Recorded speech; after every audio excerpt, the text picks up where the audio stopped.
محبت کے سچے دعویدار وہ لوگ ہوتے ہیں جو آپ کی اطاعت کرتے ہیں، جو آپ کی اتباع کرتے ہیں۔ بناوٹی محبت نہ دنیا میں کبھی کامیاب ہوئی ہے، نہ قیامت کو ایک تو کامیابی ملے گی۔ بناوٹی محبت کیا ہے؟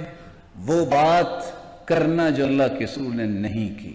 آج اسی بناوٹی محبت کے تحت کچھ لوگ ہوتے نیک ہیں، ان کے ذہن بھی اچھا ہوتا ہے، لیکن ان بیچاروں کو پتہ نہیں ہوتا۔ کروڑوں روپے مسلمان لگائیں گے کس بات پہ؟ اس بات پہ کہ اللہ کے رسول کے میلاد کو منانا ہے۔ کچھ لوگ گالیاں دیتے ہیں، کچھ لوگ لڑائی کرتے ہیں، فساد کرتے ہیں۔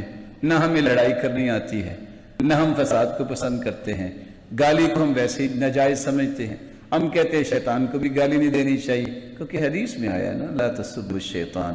اس لیے ہم ان ساری باتوں کو چھوڑ کے اس مسئلے کو سمجھنا چاہیں گے کہ اللہ کے رسول نے ایسا کیا اور کیا حکم دیا۔ آپ صلی اللہ علیہ وآلہ وسلم چونکہ 9 ربیع الاول کو پیدا ہوئے، آپ صلی اللہ علیہ وآلہ وسلم جس سال میں پیدا ہوئے، آپ دنیا کی تاریخ اٹھائیے اور ریاضی دان جتنے گزرے ہیں ان کی عبارتیں پڑھے، آپ کو پتہ چلے گا کہ جس سال آپ صلی اللہ علیہ وسلم دنیا میں تشریف لائے تو پیر کا دن یا تو 2 تاریخ کو تھا، یا 9 تاریخ کو تھا، یا 16 تاریخ کو تھا، یا 23 تاریخ۔ 12 تاریخ کو پیر کا دن آتا ہی نہیں ہے۔ اس لیے آپ صلی اللہ علیہ وآلہ وسلم 9 ربیع الاول کو پیدا ہوئے اور آپ 12 ربیع الاول کو اللہ ذوالجلال کے پاس چلے گئے۔ اب یہ آپ کی مرضی ہے، یہ سننے والوں کی مرضی ہے کہ وہ اس میں غصے میں آ کے 10 گالیاں مجھے بھی دے دیں گے، چلو نیکی لکھی جائے گی، لیکن میں چاہتا ہوں کہ وہ گالیاں نہ دے تاکہ ان کی برائی نہ لکھی جائے۔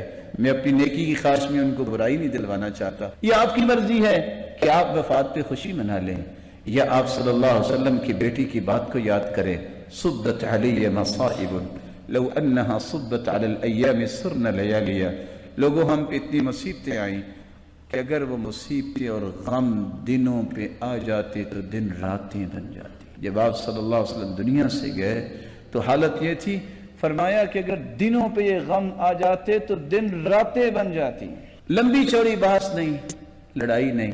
کسی مسلمان بھائی سے ادب سے پوچھئے گا، بھائی یہ برتھ ڈے منانا، یہ عید میلاد منانا نیکی ہے کہ برائی ہے؟ وہ یہ تو نہیں کہے گا برائی ہے، کہے گا نیکی ہے۔ آپ کہیں ٹھیک ہے، اگر یہ نیکی ہے تو یہ بتائیے اس نیکی کا علم اللہ کے رسول کو بھی تھا کہ نہیں؟ یہ تو نہیں کہہ سکتا کہ نہیں تھا، کیونکہ کہنے والا اس سے بڑا تو کوئی ظالم ہی نہیں ہو سکتا کہ اللہ کے رسول کو بھی نیکی کا پتہ نہیں۔ وہ کہے گا ہاں اللہ کے رسول کو نیکی کا پتہ تھا۔ صرف تیسرے سوال پہ آپ کا مسئلہ حل ہو جائے گا، اگر اللہ کے رسول کو اس نیکی کا علم تھا تو کیا آپ نے امت کو اس کا حکم پھر دیا یا نہیں دیا؟ آپ نے یہ کیا؟ صرف یہاں آ کے آپ کا مسئلہ حل ہو جائے گا، بات نہیں ہے، لڑائی نہیں ہے۔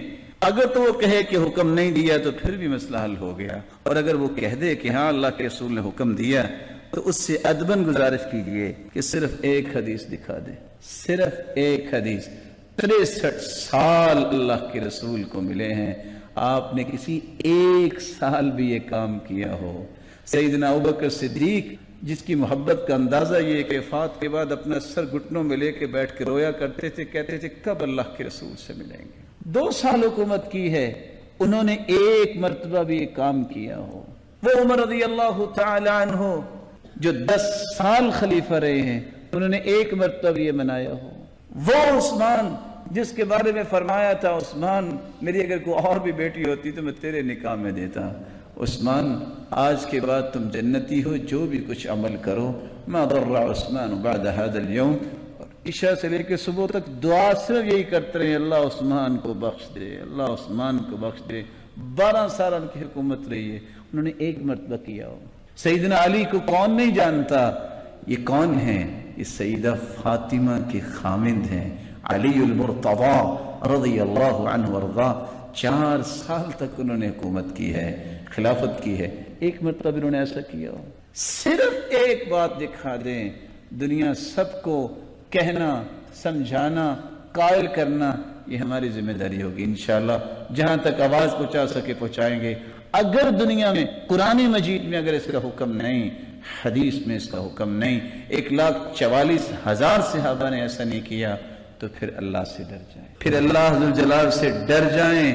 قیامت کو اس کا حساب ہوگا۔ اللہ کے رسول نے جو دین دیا اس میں دو ہی عیدیں ہیں،